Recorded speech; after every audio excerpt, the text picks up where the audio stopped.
రామాదేవి నడవాలి. ఎంతమంది? 70 మంది. ఆయన నడవలేదండి. ఆయనకి ఏమన్నా వికలాంగుల కోటలు పింఛన్ అనిపిస్తారు. ఎందుకంటే కాంగ్రెస్ ప్రభుత్వం ఈ 5 నెలల్లో ఏమి ఇచ్చింది మీకు తెలుసు కదా. అన్ని పెన్షన్లు ఇస్తానన్నారు. ఎక్కువ 2000 4,000 చేస్తానన్నారు. మరి కళ్యాణ లక్ష్మి ఏర్పాటుకి తులం బంగారం ఇస్తానన్నారు. మరి తెలకాటికి 2,500 ప్రతి ఆడమ్మాయికి ఇస్తానన్నారు. మరి ఏమి లేవు ఇట్లే. స్కూటీ కూడా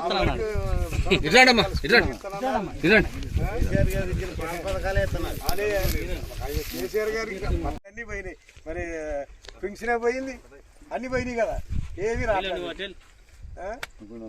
మరి ఆ రకంగా ఒక ఉచిత బస్సు పెట్టారు. ఉచిత బస్సులో ఆడవాళ్ళు కొట్టుకుంటున్నారు. ఉచిత బస్సు పెట్టి కాబట్టి ఆ రకంగా మీరు మరి నామగారికి కారు గుర్తు దేశం మనం గెలిపియాలి మనం అందరం. ఎందుకంటే మనకి అన్ని రకాలుగా కేసీఆర్ గారే మనకు చేసి పెట్టారు. అన్ని కులాలని ఆయనే చేసి పెట్టారు. రైతు బంధు కానీ, రైతు బీమా కానీ, కళ్యాణ లక్ష్మి కానీ, మరి రైతు మన ఈసీ బంధు కానీ, మరి ఎస్సీ బంధు కానీ అన్ని ఆయనే ఇచ్చింది కదా. ఇచ్చుకుంటూ సరే అందరికి ఒకేసారి ఇవ్వకపోయినా ఒకటో వరా ఉందే తప్ప మీకు బోర్ లేకపోయినా బోర్ కూడా వేయించాం. వేసారు కదా, మోటార్ కూడా వేయించాం. నీళ్ళు రావద్దంటే మీకు అన్ని రకాలుగా కేసీఆర్ గారే మనకి ఏర్పాటు చేశారు. అన్ని రోడ్లు కానీ, మీకు అన్ని పెన్షన్లు కానీ, కళ్యాణ లక్ష్మి చెప్పండి. 2,000 కూడా దిక్కులేదు. ఇప్పటికి 5 నెలలు అయింది వచ్చింది. మా ఆవిడ కనుక్కోమంటుంది అయ్యా. మా అమ్మని నీ లోన్ తెచ్చుకున్నా కానీ వచ్చినా అడిగిన అత్త అని అడుగుతుంది. ఇంకా రాలేదు నీ అని చెప్పి ఈ రకంగా మాయ మాటలు చెప్పినటువంటి కాంగ్రెస్ పార్టీకి మనం మోసపోయి మొన్న ఓట్లు వేసి పనిచేసేటటువంటి ముఖ్యమంత్రి గారిని ఓడించడం దురదృష్టకరం.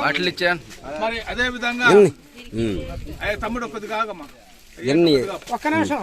ఒక మంచి పని చేసేటటువంటి ముఖ్యమంత్రిని మనం ఓడించడం మన దురదృష్టకరం. ఇవాళ ఇక్కడ మళ్ళీ ఎన్నికలు వచ్చింది.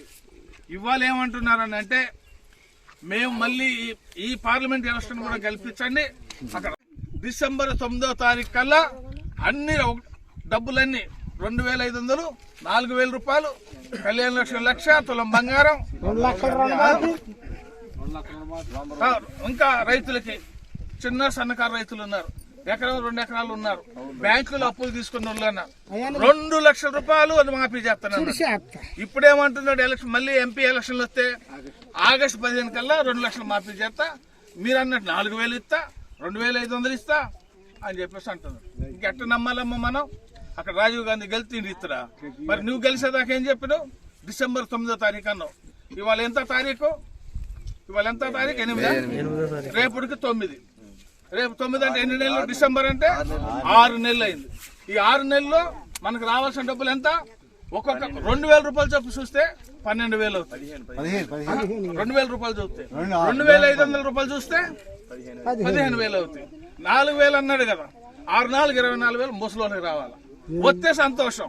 అడగండి ఈసారి ఓట్లకు వచ్చినప్పుడు కాంగ్రెస్ వాళ్ళు, అయ్యా మా డబ్బులు ఇవ్వండి, ఈ 5 నెలల డబ్బులు ఇవ్వండి, 6 నెలలు వదిలేద్దాం, 5 నెలల డబ్బులు ఇవ్వండి, మేము మీకేస్తాం, లేదంటే మీ ఇష్టం, మేము మీకే వదిలేస్తున్నాం.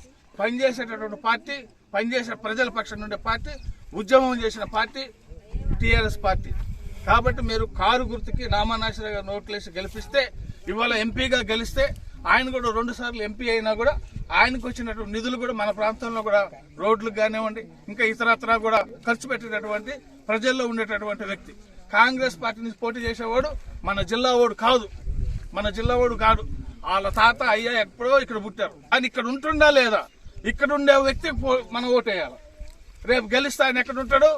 హైదరాబాద్ ఉంటే ఢిల్లీలో ఉంటాడు. నీకు ఏదైనా కష్టం వస్తే మనం ఎక్కడికి వెళ్ళాలి? దొరుకుతాడా మనకి? దొరకదు. నామానాగేశ్వరరావు గారికి ఒక ఆఫీస్ ఉంది, ఒక ఇల్లు ఉంది. నిత్యం కూడా ఇక్కడ ఉన్న ప్రతి ఒక్కరు కూడా ఒక్కొక్కరు 15-20 సార్లు వెళ్ళినటువంటి మీ తరపున కానీ మన తరపున కానీ ఏదో 10 మంది వెళ్ళి కలిసేటటువంటి నిత్యం మన ప్రజల్లో తిరుగుతారు. కాబట్టి నామానాగేశ్వరరావు గారికి కారు గుర్తు కోటేయాలి. ఇంకా చాలా విషయాలు ఉన్నాయమ్మా చెప్పాల్సినవి, మనం చేసినవి కూడా ఉన్నాయి. ఎందుకంటే టైం కూడా లేదు, ఎండ తీవ్రంగా ఉంది. పాపం నిన్న కొద్దిగా గాలి వచ్చినా వర్షం వచ్చినా కొద్దిగా ఇబ్బంది అయినా కొద్దిగా సలపడింది. లేకపోతే ఈ పాట మేము కూడా వచ్చేవాళ్ళం కాదేమో. అయినా సరే మీరు కష్టపడుతున్నారు, మిమ్మల్ని కలవాలి, ఇళ్ళకి వస్తే కలవట్లేదని ఇక్కడికి వచ్చాం.